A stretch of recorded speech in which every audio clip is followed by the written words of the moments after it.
მოგესალმებით, ეთერშია მოამბეთ 15 საათზე ახალ ამბებს ლაშა ბერძენიშვილი გაგაცნობთ. გამოშვებაში ნახოთ. უკრაინის მხარდაჭერა და რუსეთის აგრესია. ევროკავშირის საგარეო საქმეთა მინისტერიალი ბრიუსელში. განსაკუთრებით დიდი ოდენობით ნარკოტიკული საშუალების უკანონო შეძენა, შენახვის და რეალიზაციის ხელშეწყობის ფაქტები. პროკურატურამ 5 პირს ბრალდება წარუდგინა. ბრიუსელში ევროკავშირის საგარეო საქმეთა მინისტერიალი მიმდინარეობს. მთავარ განსახილველ საკითხებს შორის უკრაინის წინააღმდეგ რუსეთის აგრესია და უკრაინის მხარდაჭერა. სხდომაზე მინისტრები უკრაინის საგარეო საქმეთა მინისტრთან ანდრეი სიბიგასთან დისკუსიას გამართავენ. განსახილველ საკითხებს შორის არის ასევე ბელორუსის მხრიდან ჰიბრიდული თავდასხმები, ახლო აღმოსავლეთში არსებული ვითარება, საჰელის რეგიონი და სუდანი. საგარეო საქმეთა მინისტრთა საბჭოს სხდომის დაწყებამდე განცხადებები გაკეთდა მედიაში გავრცელებულ ინფორმაციასთან დაკავშირებით ამერიკის შეერთებული შტატების სამშვიდობო გეგმის შესახებ. როგორც ევროკავშირის უმაღლესმა წარმომადგენელმა კაია კალასმა განაცხადა, ნებისმიერი გეგმის განსახორციელებლად აუცილებელია უკრაინელების და ევროპელების მონაწილეობა. აღნიშნულ პოზიციას იზიარებენ ევროპის სხვა ქვეყნებიც, მათ შორის გერმანია. რაც შეეხება უნგრეთის პოზიციას, უკრაინაში კორუფციული სკანდალის გათვალისწინებით ბუდაპეშტი ეწინააღმდეგება უკრაინის ფინანსურ დახმარებას. სხდომის დაწყებამდე რამდენიმე კომენტარი საქართველოსაც გაკეთდა. ნებისმიერი გეგმის განსახორციელებლად აუცილებელია უკრაინელებისა და ევროპელების მონაწილეობა. ჩვენ უნდა ვაღიაროთ, რომ ამ კონფლიქტში არის ერთი აგრესორი და ერთი მსხვერპლი. ჯერჯერობით ჩვენ არ გვინახავს რაიმე დათმობა რუსეთის მხრიდან. ბრიუსელი და ბრიუსელის ხელმძღვანელობა ნორმალური რომ ყოფილიყო, მაშინ მათ დაუყოვნებლი უნდა შეეწყვიტათ უკრაინისთვის გადახდები და დაუყოვნებლი უნდა მოეთხოვათ ფინანსური გამჭვირვალობა. ჩვენ უნდა ვიცოდეთ, რაზე დაიხარჯა ევროპელი გადასახადის გადამხდელების ფული უკრაინაში. მთელი მსოფლიო მედია ავრცელებს ამბებს ამ კორუმპირებული სისტემის, ამ საომარი მაფიის ოპერაციის შესახებ. და უნდა გითხრათ, რომ ეს არის ყველაზე ზომიერი გამოთქმა, რომელსაც ახლა გამოვიყენებ. სიგიჟეა, რომ ევროკომისიის პრეზიდენტი წევრ სახელმწიფოებს წერილს უგზავნის, რომ უკრაინას კიდევ 100 მილიარდი ევრო მისცეს. ანუ გიჟები ვართ, უკრაინაში ომის მაფია კორუმპირებული სისტემა მოქმედებს. ჩემი გზავნილი ქართველ ხალხს. ჩვენ ვაფასებთ მათ ერთგულებას თავისუფლებისა და დემოკრატიის მიმართ. რაც შეეხება ხელისუფლებას, ჩვენ რამდენჯერმე გვქონდა შესაძლებლობა, მეც რამდენჯერმე მქონდა შესაძლებლობა. ჩვენი შეხედულებები პირდაპირ გამოგვეხატა მათთან, ვისაც ეს ეხება. ჩვენ უკიდურესად შეშფოთებულები ვართ საქართველოში განვითარებული მოვლენებით. ისინი ძალიან სწრაფად გამენ ნაბიჯებს ევროკავშირის წევრობის საპირისპიროდ. ჩვენ ყველანაირად ვცდილობთ მხარი დავუჭიროთ იმ მოქალაქეებს, რომლებიც მუშაობენ დემოკრატიისა და პრესის თავისუფლებისთვის, რადგან საქართველოში ამას სასწრაფოდ მივიჩნევთ. Financial Times-ი უკრაინის 28 პუნქტიანი ეგრეთ წოდებული სამშვიდობო გეგმის შესახებ ახალ დეტალებს აქვეყნებს, რომელიც გამოცემის წყაროს ინფორმაციით მაიამიში რუსეთისა და ამერიკის შეერთებული შტატების წარმომადგენლებმა შეიმუშავეს. Financial Times-ის წყაროების ცნობით ახალი გეგმა კიევის მხრიდან მნიშვნელოვან დათმობებს ითვალისწინებს. წყაროების ინფორმაციით სამშვიდობო გეგმის პროექტი მოითხოვს უკრაინისგან დონბასის დარჩენილი ნაწილის, მათ შორის კიევის მიერ ამჟამად კონტროლირებული ტერიტორიების გადაცემას, ასევე შეიარაღებული ძალების და ამერიკის შეერთებული შტატების სამხედრო დახმარების შემცირებასაც. Financial Times-ის ცნობით გეგმა ითვალისწინებს რუსული ენის ოფიციალურ სახელმწიფო ენად აღიარებას უკრაინაში და რუსეთის მართლმადიდებელი ეკლესიისთვის ოფიციალური სტატუსის მინიჭებას. პარალელურად გამოცემა Axios-ი წერს, რომ დონალდ ტრამპის სპეციალური წარმომადგენელი სტივ ვიტკოფი ანკარაში ვიზიტს გეგმავდა, სადაც ვოლოდიმირ ზელენსკისთან და თურქეთის საგარეო საქმეთა მინისტრთან ჰაკან ფიდანთან სამმხრივი შეხვედრა უნდა გამართულიყო, თუმცა საბოლოოდ შეხვედრა არ შედგა, რადგან უკრაინის პრეზიდენტი არ იყო დაინტერესებული შეერთებული შტატების ახალი სამშვიდობო წინადადების განხილვით.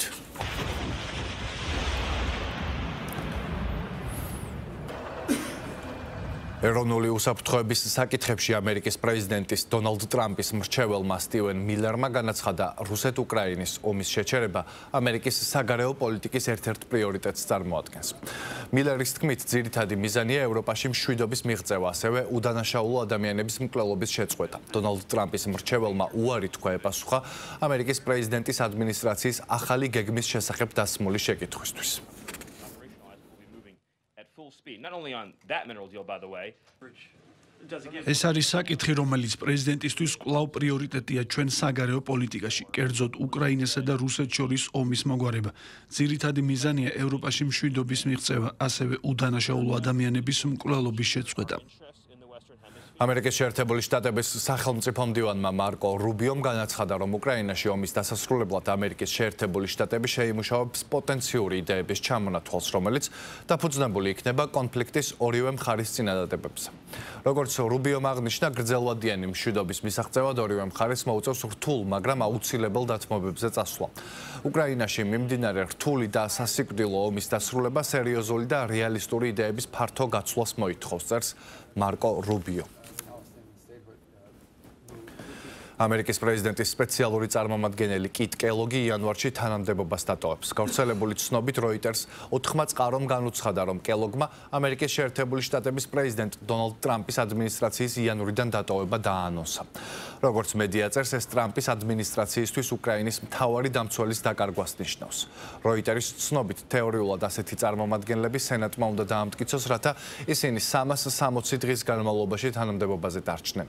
მედია ასევე წერს, რომ ამერიკის პრეზიდენტის სპეციალური წარმომადგენლის კიტ კელოგის ადმინისტრაციიდან წასვლა კიევისთვის არასასურველი ამბავი იქნება, რადგან მას ევროპელი დიპლომატები, მათ შორის უკრაინელებიც თანამგრძნობ პიროვნებად აღიქვამდნენ.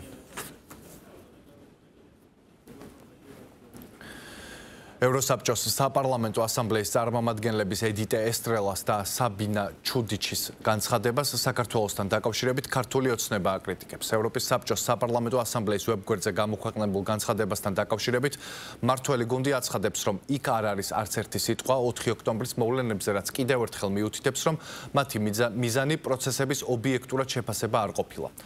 ოპოზიციაში ხაზს უსვამენ, რომ ევროსაბჭო ყოველთვის დგას ქართველი ხალხის გვერდით. განცხადების თანახმად თანამომხსენებლებმა ხელისუფლებას მოუწოდეს სრულად განახორციელოს ვენეციის კომისიის რეკომენდაციები უცხოელი აგენტების შესახებ კანონმდებლობასა და ადმინისტრაციულ სამართალდარღვევათა კანონთან დაკავშირებით. ასევე პასეს დელეგაციის წევრები მოუწოდებენ საქართველოს მთავრობას დაუყოვნებლივ შეწყვიტოს პოლიტიკურად მოტივირებული სამართლებრივი ქმედებები ოპოზიციური პარტიებისა და მათი ლიდერების წინააღმდეგ. უკლებლივ ყველა დასავლური ინსტიტუციის პოზიცია არის ძალიან მკაფიო და ერთსულოვანი, როდესაც ვსაუბრობთ საქართველოში მიმდინარე პროცესებზე, მათ შორის პოლიტიკურ პატიმრებთან დაკავშირებით, მათ შორის დემოკრატიის სირიის გამხდართან დაკავშირებით და იქნება პასე თუ ნებისმიერი სხვა მნიშვნელოვანი და ავტორიტეტული ინსტიტუცია, ყველას რეზოლუცია, ყველას განცხადება არის კიდევ ერთხელ ვიმეორებ, აბსოლუტურად ერთი შინაარსის მატარებელი, რომ უნდა შეწყდეს ქვეყანაში დემოკრატიის სირიის გამხდრა, პოლიტიკური ნიშნის ადამიანების დაკავება და უნდა შეწყდეს ის ავტორიტარიზმის, ასე ვთქვათ, დაჩქარებული ტემპები, რაც სამწუხაროდ ამ ქვეყანაში არის ივანიშვილის და მისი ბანდის შესრულება. ბოლო 1 წლის განმავლობაში ისეთი კანონები არის მიღებული, რომელიც ფუნდამენტურად ზღუდავს ადამიანის უფლებებს და თავისუფლებას, ფუნდამენტურად ზღუდავს ადამიანის გამოხატვის უფლებას. ამ კანონებში ყველაზე მძიმე ნაწილი რაც არის, ეს არის, რომ ისინი ხშირ შემთხვევაში იძლევა იმპროვიზაციის საშუალებას, ისინი არ არის კონკრეტულად გაწერილი სამართლებრივი კონკრეტიკით, რაც აძლევს პოლიტიკური დევნის საშუალებას მართულ ხელისუფლებას. ჩვენი თვითმიზანი არც ერთი კანონის მიღება არ არის. ჩვენ ამ კანონებს ვიღებთ იმიტომ, რომ ხედავთ, რომ არის პრობლემები რადიკალიზაციის, პრობლემები დემონსტრაციების ძალადობრივ რეჟიმში გადასვლის, რევოლუციების მოწყობის, დამხობის და ამ პროცესებში მათ შორის არასამთავრობო ორგანიზაციების მონაწილეობის. ამიტომ, სწორედ ამიტომ მივიღეთ ჩვენის კანონები, რაც მივიღეთ, ამიტომ ჩვენ მზად ვართ ხვალვე გავაუქმოთ ნებისმიერი კანონი, რასაც ისინი მოისურვებენ, ოღონდ ჩვენ უნდა შევთანხმდეთ, რომ მათ უნდა მოგცენ გამოსავალი, როგორ შეიძლება მოვაგვაროთ ის პრობლემები, რის გამოც იყო ეს კანონები მიღებული. ამიტომ თუ მათ აქვთ იმისი მზაობა, რომ რეალურად დაგვიდგენ გვერდში და ერთად მოვაგვაროთ ეს პრობლემები, რა თქმა უნდა, ჩვენ ამას გავაკეთებთ, მაგრამ ჯერჯერობით რასაც ჩვენ ხედავთ, არათუ გვერდში დადგომა და დახმარება, პირიქით ესენი არიან ამ პრობლემების წყაროს შემქმნელები. ამიტომ კიდევ ერთხელ გავაუქმებთ მაშინ, როდესაც ეს პრობლემები საქართველოში აღარ იქნება. პარლამენტის თვითმმართველობის კომიტეტმა საარჩევნო კოდექსი განიხილა. ცვლილებები დავით მათიკაშვილმა წარადგინა. საპროცედურო საკითხთა კომიტეტის თავმჯდომარემ გამოსვლისას აქცენტი ემიგრანტების საპარლამენტო არჩევნების მონაწილეობის წესის ცვლილებაზე გააკეთა. მათიკაშვილმა განმარტა, რომ მომავალში საქართველოს მოქალაქეები საპარლამენტო არჩევნებში ხმას მხოლოდ საქართველოში მისცემენ. კანონმდებლებმა გადაწყვეტილების მიზეზად საერთაშორისო პრაქტიკის გადმოღება, გარე ჩარევის შეზღუდვა და ინფორმირებული არჩევანის გაკეთება დაასახელა. ცვლილებები გიორგი გახარიას საპარლამენტო გუნდმა გააკრიტიკა. შალვა კერესელიძემ თქვა, რომ ქართული ოცნება ემიგრანტებს ხმის უფლებას ართმევს და მათ დასჯას ცდილობს. არის სწორედ საკითხის 95,000 რეგისტრირებული ამორჩეველი იყო წინა საპარლამენტო არჩევნებზე საქართველოს ფარგლებს გარეთ და მხოლოდ 35,000-მა მიიღო მონაწილეობა, რაც არის 1.5% თლიანი ამომრჩევლების ნუსხისა, რაც თქვენ თვითონაც კარგად მოგეხსენებათ, რომ არანაირ რეალურ გავლენას არჩევნო შედეგზე არ ახდენს. არის ძალიან ბევრი მიზეზი, რის გამოც უცხოეთში იგივე წარმატებით ვერ მოხდება არჩევნების ადმინისტრირება, როგორც საქართველოში. ერთი. მეორე, თვითონ ამორჩეველს უნდა ქონდეს მაქსიმალურად ინფორმირებული შესაძლებლობა გააზრებით და ინფორმირებით მოახდინოს საკუთარი არჩევნები. მესამე, და მნიშვნელოვანი, ნებისმიერი ქვეყანა, ახლა ნებსით თუ უნებლიეთ, რა თქმა უნდა, იქ მცხოვრებ მისთვის რეზიდენტ პირებზე, ხოლო ჩვენ შემთხვევაში არარეზიდენტ ჩვენს მოქალაქეებზე, ბუნებრივია იქაური მმართველობის სისტემა, იქაური მთავრობა და მისი პოლიტიკა ახდენს გარკვეულ გავლენას. თეორიულადაც რო დაუშვათ, რომ ამ ადამიანებმა გადაწყვიტონ, რომ ჩამოვიდნენ ფიზიკურად როგორ წარმოგიდგენიათ ამდენი ადამიანების ან ჩამოსვლა, ან როგორ უნდა დაამთხიონ ერთ დღეს ჩამოსვლა, ან წასვლა ფინანსებს რო თავი დავანებოთ და იმყოფით პირობებს, რაც რის წინაშეც ისინი დგანა. ამიტომ მე ვფიქრობ, რომ ეს გადაწყვეტილება არის ძალიან მცდარი გადაწყვეტილება და პირიქით უფრო მეტსაც გეტყვით, ეს არის პირდაპირ მიმართული იმისკენ, რომ ჩვენმა თანამოქალაქეებმა არჩევნებში მონაწილეობა არ მიიღოს. ამით რა გინდა ვთქვათ, რომ გასული წლების განმავლობაში, უახლოეს საქართველოს ისტორიის განმავლობაში ამ ხალხს შესაძლებლობა რო ჰქონდა, რომ მისულიყვნენ და მიიღოთ არჩევნებში მონაწილეობა, ესე იგი შეცდომა იყო. ჩემთვის ერთ-ერთი მთავარი არგუმენტია თანაბარი და თანასწორი მიდგომა საზღვარგარეთ მცხოვრები ჩვენი თანამოქალაქეებისთვის. მაგალითად, რუსეთში მცხოვრები ძალიან რამდენიმე ასეული ათასი ჩვენი თანამოქალაქე მოკლებულია შესაძლებლობას და რა თქმა უნდა ამ პირობებში ყველას შესაძლებლობის გამოთანაბრება იქნება სწორი. წუხარ, მაგრამ თქვენც ტყუილის პროპაგანდას ახდენთ, ბატონ შალვა, მაშინ როდესაც ამბობთ, რომ ჩვენს არარეზიდენტ მოქალაქეებს ერთმევა არჩევნებში მონაწილეობის მიღების უფლება, ეს არის სიცრუე. იმისთვის, რომ ეს ამ მნიშვნელოვან არჩევნებზე მნიშვნელოვანი გადაწყვეტილება იყოს შესაბამისად აწონილი, იყოს თავისუფალი ყოველგვარი ზეწოლისგან, იყოს თავისუფალი შესაძლო გაფილტრული ინფორმაციით თავსმოხვეული არასწორი შეხედულებისგან და ყველა ამომრჩეველმა შეიგრძნოს და გაიგოს პოლიტიკური მდგენელი მარტივად და ადვილად, არის ეს ყველაფერი გათვალისწინებული საკუთარ სამშობლოში 4 წელიწადში ერთხელ ჩამოსვლასთან დაკავშირებით. მიუხედავად სირთულეებისა და გამოწვევებისა 4 წელიწადში ერთხელ საკუთარ სამშობლოში ჩამოსვლის გარკვეული ინსპირაცია, რომელიც კანონმა შექმნა, ამან შესაძლოა მხოლოდ დადებითი როლი ითამაშოს ემიგრაციასა და საკუთარ სამშობლოს შორის არსებულ ურთიერთობებში. შესრულებების საბოლოო ჯამში და ჩვენ დავინახავთ ამას 2028 წლისათვის იქნება უფრო, ასე ვთქვათ, რელევანტური იმ პერიოდში საქართველოში არსებული მდგომარეობისა და მე რა თქმა უნდა დარწმუნებულიც ვარ და ძალიან დიდი იმედსაც გამოვთქვამ, რომ ბევრი ემიგრანტი დაუბრუნდება თავის სამშობლოს, იმიტომ აქ უკეთესი პირობები ექნება, მათ შორის სოციალური, ეკონომიკური მიმართულებით. კანონთან კონფლიქტში მყოფ 14 წლამდე პირებისთვის პარლამენტის სპეციალური კანონის მიღებას გეგმავს. საკანონმდებლო ორგანოში ახალი კანონპროექტი უკვე დაინიცირდა. კანონპროექტის მიხედვით იუსტიციის სამინისტროს სისტემაში კანონთან კონფლიქტში მყოფ არასრულწლოვანთა რეაბილიტაციისა და მხარდაჭერის ცენტრი შეიქმნება, რომელიც კოორდინაციას გაუწევს კანონდარღვევი არასრულწლოვნების რეაბილიტაციის და მხარდაჭერის პროცესს. შინაგან საქმეთა მინისტრის მოადგილის განმარტებით, წლების განმავლობაში ხდებოდა ქურდობის და ყაჩაღობის ფაქტები, რასაც 14 წლამდე მიუღწეველი არასრულწლოვნების ჩადიოდნენ, თუმცა სამართლებრივად არ არსებობდა ამ ბავშვებზე ზრუნვის და რეაბილიტაციის მექანიზმი. ახალი მოდელი გერმანულ მოდელზე დაყრდნობით შემუშავდა. შინაგან საქმეთა მინისტრის მოადგილის თქმით, მთავარი მიზანი სახელმწიფოს მხრიდან არასრულწლოვნების არა დასჯა, არამედ ეფექტური ზრუნვაა. 14 წლის ასაკამდე სისხლის სამართლის პასუხისმგებლობაში პირის მიცემა არ შეიძლება.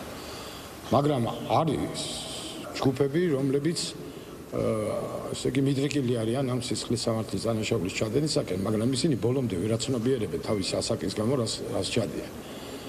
და ეს ადამიანები მიუხედავად იმისა, რომ მრავალჯერ შეიძლება მათ ესაუბრენ, სხვადასხვა ღონისძიებები გაატარეს, არ ჭირს, ისინი აგრძელებენ ამ კრიმინალურ საქმიანობას. და სახელმწიფო გუგლილი ვერ იქნება. რა თქმა უნდა, ლაპარაკი იმაზე, რომ ეს ამ ასაკმა დაიწიოს და სისხლის სამართლის პასუხისმგებლობა უფრო ადრეულ ასაკში დადგეს, არ იქნება. ეს წარმოუდგენელია და ამას არავინ არ გააკეთებს.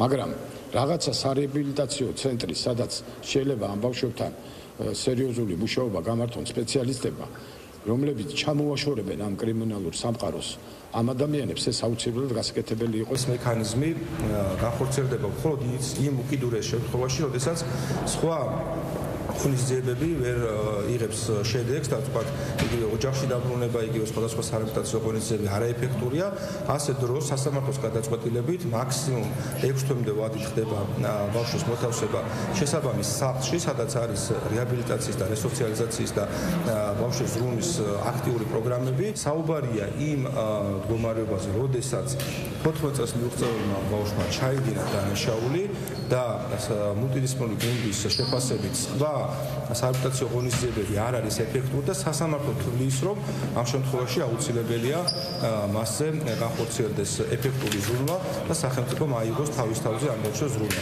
როგორც ესე თქვა ჩვენ დაგვარწმუნეს გერმანელმა სპეციალისტებმა, ეს არის ერთ-ერთი ყველაზე კარგი მოდელი მსგავსი ტიპის ესე თქვა შემთხვევებისთვის. ეს არის უკიდურესი ფორმა და გამოიყენება ყველაზე უკიდურეს შემთხვევაში. გამომდინარე აქედან, რა თქმა უნდა, ის პირველ რიგში ასრულებს პრევენციულ ხასიათს, სწორედ ამიტომ მნიშვნელოვანი არის ის პროექტები, რომელსაც განათლების, მეცნიერებისა და ახალგაზრდობის სამინისტრო, შინაგან საქმეთა სამინისტროსთან ერთად ახორციელებს და რომელიც ეხმაურება იმ მნიშვნელოვან კომპონენტს, რაც დანაშაულის პრევენციასთან არის უშუალოდ დაკავშირებული, ასევე საზოგადოებრივი წესრიგის და უსაფრთხოების ნორმების დაცვის უზრუნველყოფასთან არის დაკავშირებული, რომელიც კიდევ ერთხელ ვამბობ, რომ სულ თავსებადობაში არის იმ საერთაშორისო პრაქტიკასთან და სტანდარტებთან, რომელიც ევროპის წამყვან ქვეყნებში არის დამკვიდრებული.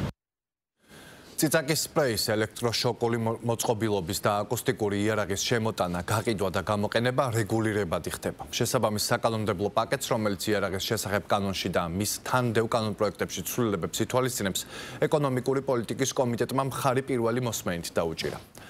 საკითხის მომხსენებლის და შინაგან საქმეთა მინისტრის მოადგილის ალექსანდრე დარახველიძის განმარტებით, ელექტროშოკული მოწყობილობის შეძენა მოქალაქეებს აეკრძალებათ და მისი ყიდვა მხოლოდ ადმინისტრაციულ ორგანოებს და გარკვეულ უწყებებს ნებართვის საფუძველზე შეეძლებათ. დაგეგმილი ცვლილებების მიხედვით ციცაკის სპრეის 18 წლამდე მოქალაქე ვერ შეიწენს. სრულწლოვან ადამიანებს კი, რომლებსაც ციცაკის სპრეი თავდაცვის მიზნით სჭირდებათ, მისი ყიდვის უფლება მხოლოდ პოლიციის ნებართვის შემდეგ ექნებათ. აკუსტიკური იარაღის ყიდვას და გამოყენებას პოლიციის ნებართვით ის პირები შეძლებენ, რომლებიც დაასაბუთებენ, რომ ეს მოწყობილობა თეატრალური წარმოდგენისთვის, კინო გადაღებისთვის და სპორტული ღონისძიებებისთვის სჭირდებათ. კანონდარღვევის შემთხვევაში გათვალისწინებულია სხვადასხვა ოდენობის ჯარიმები. ალექსანდრე დარახველიძის განცხადებით, საკანონმდებლო პაკეტი ევროპული კანონმდებლობის საფუძველზე მომზადდა, რაც მისი შეფასებით ადამიანის ჯანმრთელობის დაზიანების რისკებს ასღვევს. პირველი დავიწყებ ელექტროშოკური მოწყობილობით, თან მაქვს წამოღებული ეს საშუალება ნებისმიერ ადამიანს, ეხლა რო გახვიდეთ დაწყებული, ძალიან მცირე ასაკიდან ნებისმიერ ასაკის ადამიანს შეუძლია შეიძინოს და გამოიყენოს და გამოვიყენოთ თქვენი პროდუქტის დაახლოებით აი ესეთი ისა აქვს, რა ქვია, ეფექტი აქვს, რანაირი ასე ვთქვათ, კონტროლი და რეგულაცია ამ საშუალებასთან მიმართებაში დღეს არ მოქმედებს. შესაბამისად არის იმის რისკი, რომ დააზიანონ ერთმანეთი, საკუთარი თავი დაიზიანოს, გარდა ამისა ჩვენ არაერთი შეტყობილება მქონია სკოლები და როდესაც ბავშვები იყენებენ ერთმანეთის წინააღმდეგ და აზიანებენ, ასევე თუ ჩავხედავთ ანოტაციას თითოეული ელექტროშოკული მოწყობილობის, განსაკუთრებით იმ ადამიანების წინააღმდეგ, ვისაც აქვს გარკვეული პრობლემები ჯანმრთელობასთან დაკავშირებით, შეიძლება ამ საშუალების გამოყენება საერთოდ საფრთხის შემცველიც კი იყოს. მეორე იარაღი, რაზეც მინდა თქვენი ყურადღება გავამახვილო, ეს არის აკუსტიკური ხმოვანი იარაღი. ანუ რას გულისხმობს ეს საშუალება? ეს არის ზუსტად ერთ-ერთი ანალოგი ჩვეულებრივი ცეცხლსასროლი იარაღის, რომელიც ისვრის ფუჭვაზნებს. ანუ არანაირი დანიშნულება თავდაცვის ან რაიმე ტიპის არ გააჩნია ამ იარაღს, ერთადერთი რაც ევროდირექტივითაც და ჩვენი კანონმდებლობითაც ანალოგიურად არის განსაზღვრული, ეს არის თეატრალურ წარმოდგენაში, სპორტულ ღონისძიებაში და კინო გადაღების დროს ხმის ეფექტის და იარაღის იმიტაციის შექმნა. ანუ არაფერი სხვა დანიშნულება ამ იარაღს არ გააჩნია. აღნიშნული საშუალებაც ნებისმიერ ადამიანს ასაკის მიუხედავად ნებისმიერ რაოდენობით შეუძლია შეიძინოს ეწოდებული ციცაკის სპრეი. აქაც მიუხედავად იმისა, რომ ეს არის თავდაცვის საშუალება, არანაირი რეგულაცია არ მოქმედებს არც შეძენის ნაწილში, არც ასაკობრივ ცენზთან დაკავშირებით და არანაირი კონტროლის მექანიზმი არ გვაქვს. ჩვენ არაერთი ესე ვთქვათ კომუნიკაცია ქონდა განათლების სამინისტროსთან, ასევე ხშირად არის, ოდესაც ეს ხდება მცირეწლოვანი ასაკის ბავშვების ხელში. სწორედ ამიტომ ჩვენს ვერ შემოთავაზებული რეგულაციის თანახმად ამ საშუალების შემოტანა დაექვემდებარება ლიცენზირებას, იმიტომ რომ გავაკონტროლოთ რა შემცველობის შემოდის, იმიტომ რომ დღესაც მოქმედი კანონმდებლობა ადგენს კონკრეტულ მოთხოვნებს, რასაც უნდა აკმაყოფილებდეს ეს საშუალება და იმისათვის რომ მავნე არ იყოს ადამიანის ჯანმრთელობისთვის და მეორე მხრივ გაყიდვის ნაწილშიც 18 წლის ქვევით ბავშვებს არ ქონდეს მისი შეძენის საშუალება, ხოლო 18 წლის ზევით თუ კი ადამიანს ესაჭიროება თავდაცვის მიზნებისთვის, აქაც აიღებს წინასწარ ნებართვას. ვის მიხედვით გადაწყვეტს პოლიცია, ვის მისცეს შეძენის უფლება და ვის არა? ვინაიდან ეს არის თავდაცვის საშუალება, შესაბამისად კონკრეტულ შემთხვევაში პოლიცია იხელმძღვანელებს თავდაცვის მიზნებისგან გამომდინარე და განსცეს ნებართვას, თუ რამდენად ესაჭიროება პირს, წვადობა არსებობს, რა საჭიროება არსებობს და გონირულობა რა თქმა უნდა. მე არ ეთანხმებ უბრალოდ ამ გადაწყვეტილებას და ვერ ასაბუთებს პოლიცია, ბუნებრივია არსებობს მექანიზმები იმისი, რომ გასაჩივრდეს როგორც ჯერ პირველ ეტაპზე და დონეზე, შემდგომ სასამართლო ესე ვთქვათ ეტაპებზე. აღნიშნული ცვლილებების მიზანია, რომ სახელმწიფომ ეფექტურად შეძლოს აღნიშნული კატეგორიის იარაღის კონტროლი და მეორე მხრივ დაცული იყოს ჩვენი მოქალაქეების უსაფრთხოება. A და B კატეგორიის ტაქსის მფლობელები, რომლებიც 2025 წლის 1 ნოემბრამდე სანებართვო მოსაკრებელს არ იხდიდნენ, ჯარიმები ერთჯერადად ჩამოეწერებათ. თბილისის მერიის ინიციატივას, რომელიც 29,000 მიმდინარე საქმეს ეხება, პარლამენტის ეკონომიკური პოლიტიკის კომიტეტმა მხარი დაუჭირა. საკითხის მომხსენებლის მაია ბითაძის განმარტებით, ამნისტია ერთჯერადი იქნება და ადმინისტრაციული სახდელისგან გათავისუფლება ჯამურად 8 მილიონამდე ლარის ოდენობის ჯარიმებს შეეხება.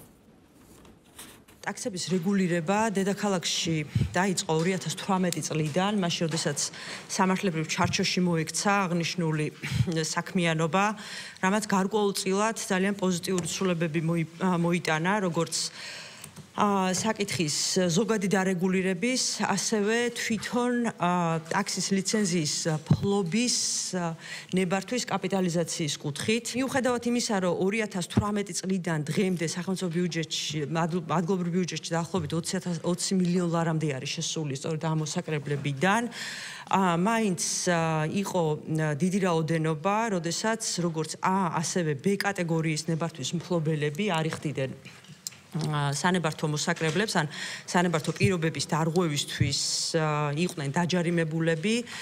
დაახლოებით 8 მილიონ ლარზე არის საუბარი, როგორც ისევე B კატეგორიისთვის გაერთიანებულად. 23 წლის შემდგომ აღარ გაიცემა ტაქსის ნებართვები საერთოდ დედაქალაქში. არის დაახლოებით 18-17,000 ადამიანი, ვინც ასეთ ნებართვას ფლობს.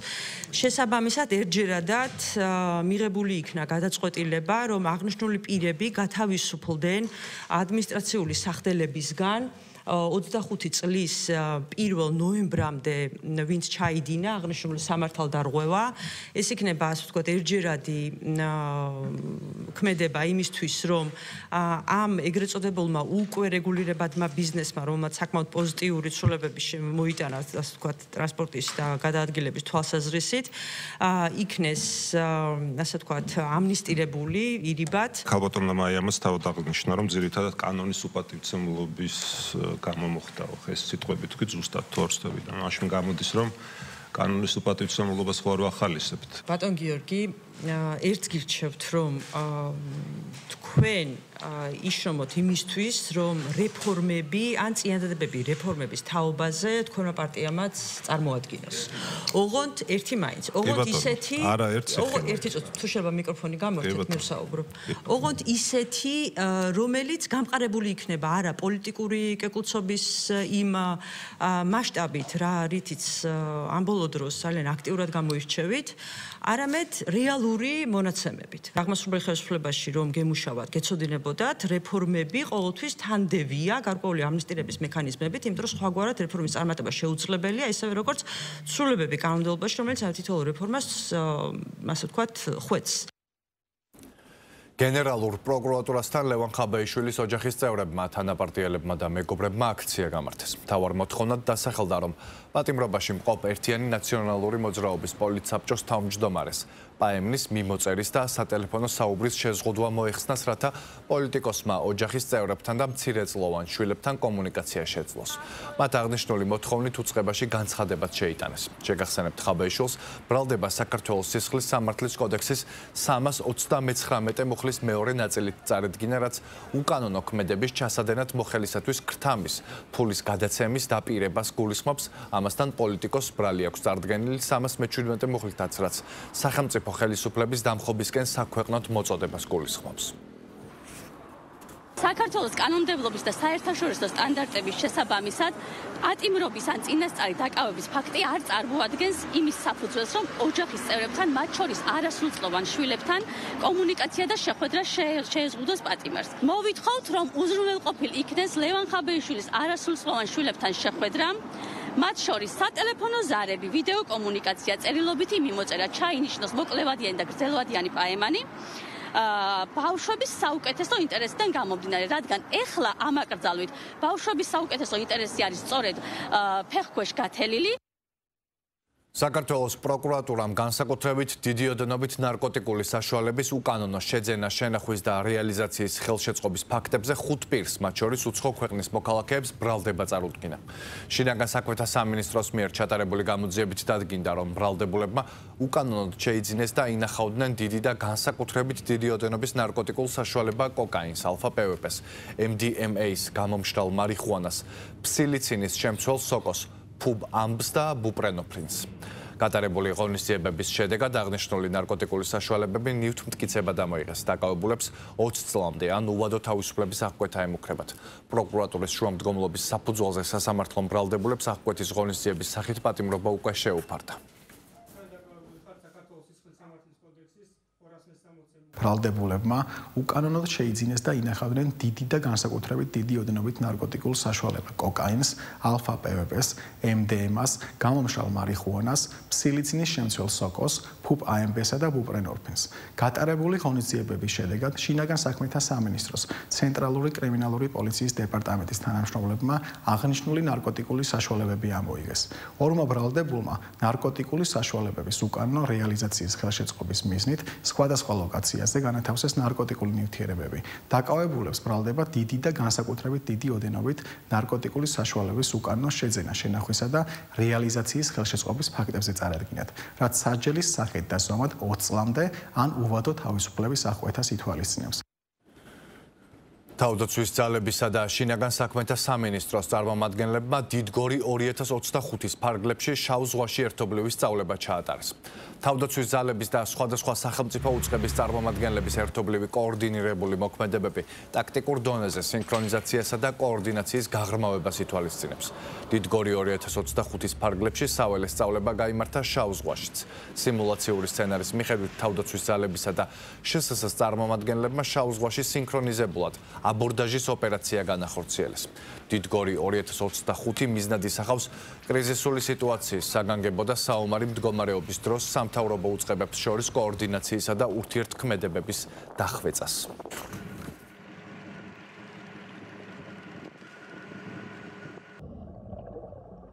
მინდა აღნიშნო, რომ სწავლება დიდგორი 2025 კიდევ უფრო მასშტაბურია, როგორც საველე, ისევე საშტაბო მიმართულებით, რაც კიდევ უფრო ამაღლებს ჩვენ ურთიერთთავსებადობას. უწყებათა შორის სწავლება დიდგორი 2025 მოიცავდა საველე და საზღვაო კომპონენტებს. საზღვაო კომპონენტის ფარგლებში მონაწილეობა მიიღო სასაზღვრო პოლიციის სანაპირო დაცვის დეპარტამენტის ტაქტიკურმა ჯგუფმა და მკვინთავთა ჯგუფმა. ევროკავშირის საქართველოს ბიზნეს საბჭოს ორგანიზებითა და გერმანიის საერთაშორისო თანამშრომლობის საზოგადოების მხარდაჭერით შავი ზღვის პლატფორმის რიგით მეხუთე ყოველწლიური კონფერენცია გაიმართა. კონფერენციის ფარგლებში ყურადღება იმ გამოწვევებსა და შესაძლებლობებზე გამახვილდა, რაც შუადერეფნის სატრანსპორტო მარშრუტის ეფექტურ ფუნქციონირებასთანაა დაკავშირებული. მთავარი აქცენტი კონკრეტულ პროექტებსა და რეფორმებზე გაკეთდა, რომელიც შავი ზღვის გავლით ევროკავშირთან ვაჭრობას გაამარტივებს და ურთიერთკავშირებს განამტკიცებს. მათ შორის მხარეებმა ისაუბრეს ტარიფების, ასევე სარკინიგზო, საზღვაო და სატრანსპორტო ინფრასტრუქტურის განვითარებაზე. ღონისძიებაში მონაწილეობა საქართველოდან, ევროკავშირიდან, აზერბაიჯანიდან, სომხეთიდან და ცენტრალური აზიის ქვეყნებიდან მიიღეს. მათ შორის კონფერენციას საქართველოში აკრედიტებული დიპლომატიური კორპუსის, ბიზნეს ასოციაციების, კერძო სექტორის და სამოქალაქო ორგანიზაციების 150-მდე წარმომადგენელი დაესწრო. შუა დერეფანი კიდევ ერთხელ გვაძლევს უნიკალურ საშუალებას და მე ვიტყოდი რომ აი ეს არის ყველაზე მთავარი დღეს რომ კარგად გავაცნობიეროთ რომ ესეთი შანსი ჩვენ ქვეყანას მომავალში შეიძლება აღარ გქონდეს. ნახეთ რომ ვიყოთ მედროშე ქვეყანა სწორედ ევროპასთან მიმართებაში და სწორედ აი ამ განზომილების აი ამ ფორმატის თანამშრომლობის ამ ასპექტებში ძალიან გვჭირდება ცენტრალური აზიის ქვეყნები, გვჭირდება სომხეთი, აზერბაიჯანი და რა თქმა უნდა ჩვენი ევროპელი პარტნიორები. საქართველო ბულგარეთის მნიშვნელოვანი პარტნიორია უკვე მრავალი წელია. ჩვენ ბევრი რამით ვართ დაახლოებულები და დაკავშირებულები, მაგრამ გვინდა მეტი საბორნე გემი შავ ზღვაში, მეტი კაბელი, რომელიც ორ ქვეყანას დააკავშირებს. საქართველო ჩვენთვის მნიშვნელოვანი მოთამაშეა. შავი ზღვა და შუა დერეფანი მნიშვნელოვანია ბულგარეთისთვის. ამიტომ ჩვენ დაინტერესებული ვართ განვითარებით და აზიის და ევროპის დაკავშირებით. გამოწვევები ბევრია, დიდი გამოწვევები დაკავშირებულია უსაფრთხოების არასტაბილურობასთან. უკრაინაში ომი ერთ-ერთი ძირითადი მაგალითია. არსებობს პატარა გამოწვევებიც, რომლებსაც ჯიუტს უწოდებ, რადგან არ ქრებიან. ისინი დაკავშირებულია ადმინისტრაციულ საკითხებთან, ბიუროკრატიასთან, ციფრულიზაციასთან. ყველა ეს საკითხი უნდა მოგვარდეს, თორემ დერეფანი დაკარგავს თავის მიმზიდველობას. შუა დერეფანის შესანიშნავი კონცეფცია, ინიციატივაა და საქართველოს მის ცენტრშია. მთელ კავკასიას გადამწყვეტი როლი აქვს აზიის და ევროპის დაკავშირებაში.